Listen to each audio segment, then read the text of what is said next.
নবী বলে, আল্লাহর যেই বান্দা একাকী আল্লাহর জিকির করতে শুরু করে, অতঃপর জিকির করতে করতে চোখে পানি দিয়ে চোখ ভিজায়া ফেলে, গাল ভিজায়া ফেলে, তো আল্লাহ আরশে আজিম থেকে রাত্রি নিশীথের একাকী সেই বান্দা জিকিরকারীকে ডেকে বলে, শোন, তোরে না আমি কিয়ামতের দিন আমার পাশে রাখ, তুই আমার আরশে আমার লগে বইবি, কাঁদিস না, তুই কাঁদ, তোর চোখের পানি আমি কদর করলাম। যা, ইউযিল্লুহুমুল্লাহু ফি যিল্লি, আল্লাহ আরশের নিচে ছায়া দিবে আল্লাহর সেই বান্দাকে যে বান্দা একাকী আল্লাহর জিকির করে আর একাকী কাঁদে। ফাফাদাত আইনা, চোখ ভাষায় কেঁদে গেল। আল্লাহ আমাকে তৌফিক দান, আমাকেই তৌফিক দান। কানু কলিলাম মিনাল লাইলি মা ইয়াহজাউন, রাত্রি যারা কম ঘুমাতো আমার বন্দিগিতে রাত কাটিয়ে দিত।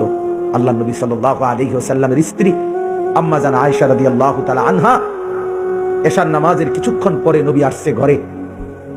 আল্লাহ নবী সাল্লাল্লাহু আলাইহি সাল্লাম কথাবার্তা সেরে বিশ্রাম করতে শুইছে, হযরত আয়েশা পাশে শুইছে স্ত্রী।